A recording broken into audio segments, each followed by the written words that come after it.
भगवती श्री ललिता महात्रिपुर सुंदरी एवं भगवान सदाशिव को प्रणाम करते हुए आप सभी को नमस्कार। मित्रों, नवरात्र आने वाले हैं और हमारे बहुत से दर्शक नवरात्रों के बारे में बहुत सी चीज़ें जानना चाहते हैं, बहुत सी बातें जानना चाहते हैं।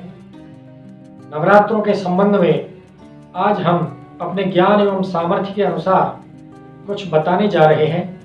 आशा है यह जानकारी आप सभी के लिए लाभप्रद रहेगी।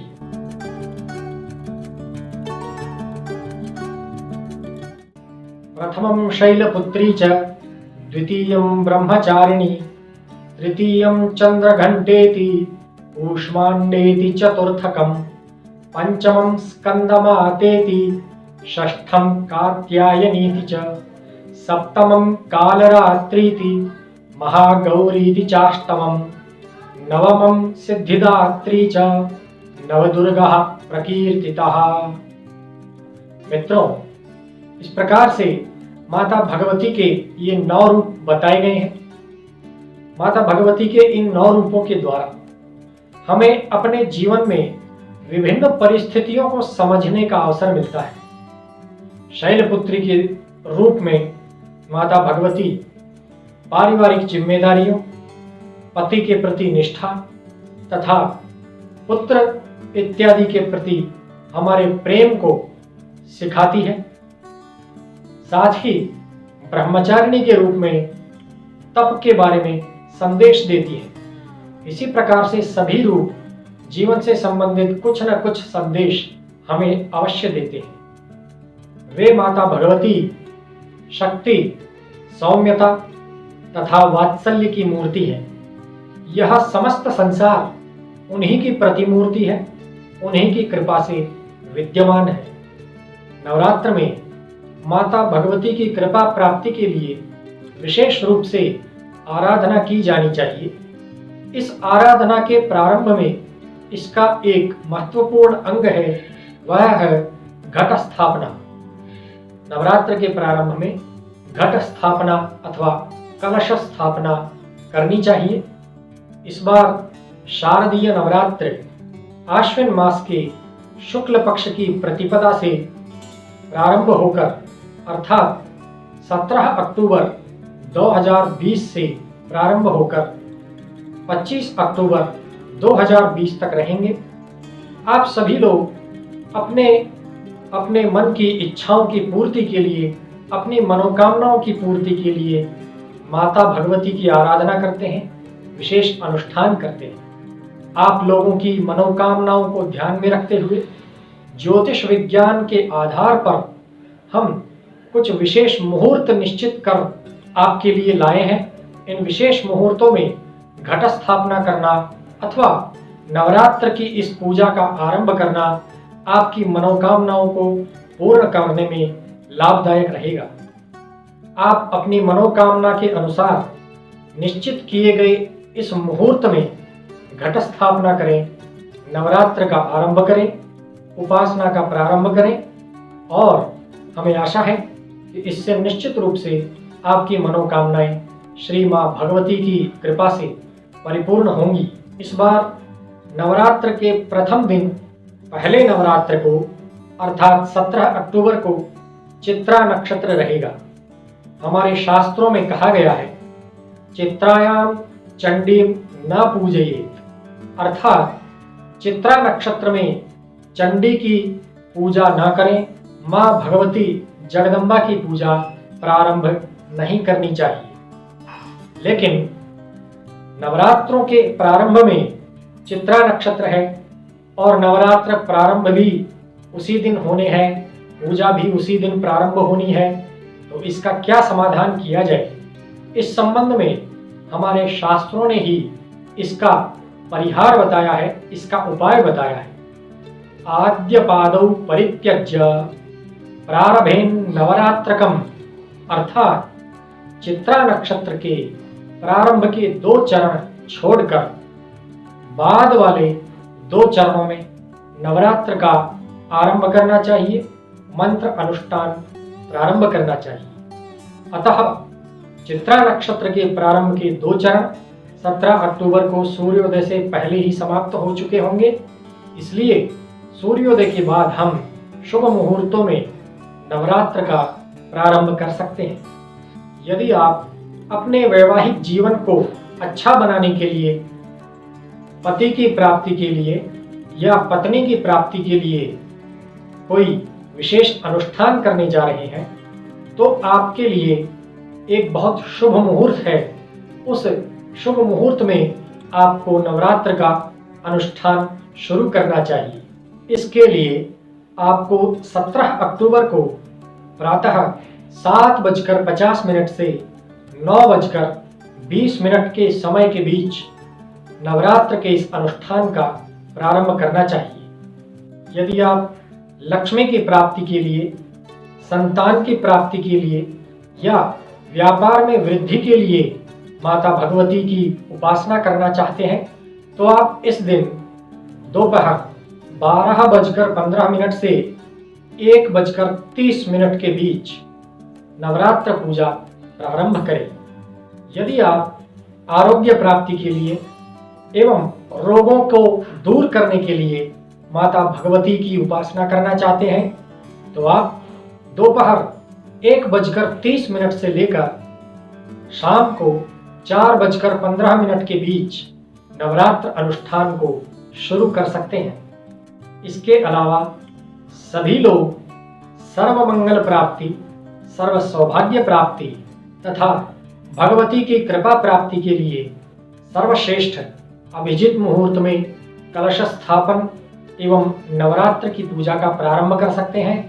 यह अभिजित मुहूर्त का समय दोपहर 11:50 से लेकर 12:30 तक रहेगा। इस मुहूर्त का सभी को लाभ लेना चाहिए। नवरात्रों में की जाने वाली घट स्थापना या कलश स्थापना को पूरे विधि विधान के साथ संपन्न करना चाहिए। जब भी हम किसी देवता की उपासना करते हैं, तो उससे पूर्व घट स्थापना की जाती है और उस घट के ऊपर, उस कलश के ऊपर उन देवता को स्थापित किया जाता है। इसके साथ साथ ही इस कलश के अंदर और बाहर चारों ओर बहुत से देवताओं का आवाहन किया जाता है, उनका भी स्थापन किया जाता है। बहुत से देवताओं को वहां स्थापित किया जाता है। इस कलश के अंदर कुमकुम, सर्वौषधि, पीली सरसों, दक्षिणा तथा पंचरत्न रखे जाते हैं। इसके ऊपर माता भगवती अथवा जिन भी देवता की आप उपासना करते हैं, उनकी मूर्ति को या उन्हें भाव रूप में स्थापित किया जाता है। इनकी स्थापना वैदिक मंत्रों के द्वारा, वैदिक विधि के द्वारा संपूर्ण विधि विधान से करनी चाहिए। इस कार्य के लिए विद्वान पंडित की सहायता लेनी चाहिए, उनके द्वारा यह कार्य संपन्न करवाना चाहिए। यदि आप ऐसी व्यवस्था कर पाने में, संपूर्ण विधि विधान से घट स्थापना करने में सक्षम नहीं है या ऐसी व्यवस्था नहीं हो पाती है, तो मेरी आपको ये राय रहेगी कि आप घट स्थापना नहीं करें। बिना घट स्थापना किए ही जो भी तस्वीर या मूर्ति आपके पास है, आप उनकी पूजा कीजिए और मंत्र पाठ अथवा अन्य अनुष्ठान अवश्य कीजिए। इसके साथ साथ आपको 2 पात्रों में, मिट्टी के पात्रों में थोड़ी सी मिट्टी डालकर उसमें जौ के दाने डालने चाहिए। इससे नवरात्रों के बीच जब आप रोजाना उन पात्रों में थोड़ा थोड़ा जल देंगे, तो ज्वारे उगेंगे। ये ज्वारे हमारे द्वारा माता की उपासना तथा इस भक्ति का परिणाम स्वरूप होते हैं। जब जब जैसे जैसे हम माता भगवती की उपासना करते हैं, उसी प्रकार से हमारे उस कर्म के फल स्वरूप ये ज्वारे उगते हैं। इनकी वृद्धि हमारे मनोवांछित फल की कामना की सिद्धि के रूप में प्रदर्शित होती है। यदि आपके पास तस्वीर है चित्र है तो आप उनकी पूजा करें। सबसे पहले उन्हें स्नान के रूप में थोड़ा सा जल चढ़ाएं। यदि मूर्ति है तो आप उन्हें जल से स्नान करवाएं, पंचामृत से स्नान करवाएं और फिर उसके बाद शुद्ध जल से स्नान करवाएं। इसके बाद उन्हें पोंछकर इत्र का लेप करें, इत्र की मालिश करें। भगवती को इसके बाद मोली अर्पित करें, यज्ञोपवीत चढ़ाएं और बहुत सुंदर सुंदर वस्त्र पहनाएं। इसके बाद भगवती को चंदन तथा कुमकुम का तिलक लगाएं। आभूषण हो तो आभूषण पहनाएं, नहीं तो आभूषणों का ध्यान करते हुए अक्षत अर्थात साबुत चावल चढ़ाएं। इसके बाद माता भगवती को सौभाग्य श्रृंगार सामग्री अर्पित करें। धूप अर्थात अगरबत्ती और दीपक दिखाएं।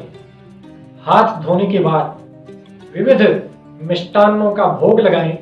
इन मिष्ठान्नों में खीर और हलवा अवश्य हो। आचमन करवाने के बाद माता भगवती की आरती करें, उन्हें दक्षिणा चढ़ाएं तथा पुष्पांजलि अर्पित करें। यदि आप नवरात्रों में प्रतिदिन सुबह सुबह इस प्रकार से पूजा, उसके बाद मंत्र जप, स्तोत्र पाठ इत्यादि सभी कार्य करने के लिए समय नहीं निकाल पाते हैं तो सुबह सुबह केवल पूजा करें।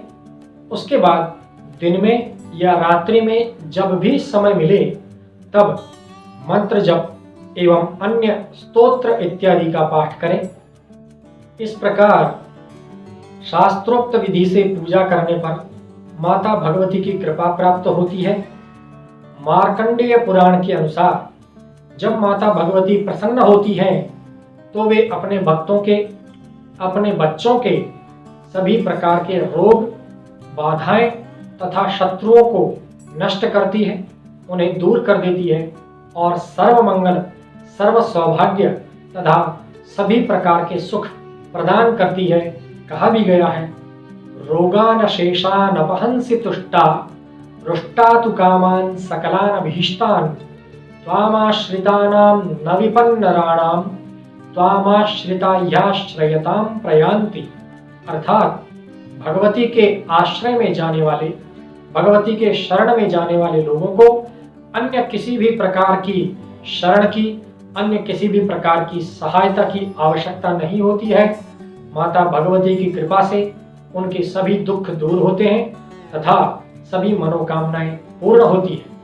आशा है आप सभी इस नवरात्र महोत्सव में माता भगवती की कृपा प्राप्त करेंगे। एक बार पुनः आप सभी को नवरात्र की बहुत बहुत शुभकामनाएं। ओम स्वस्ति।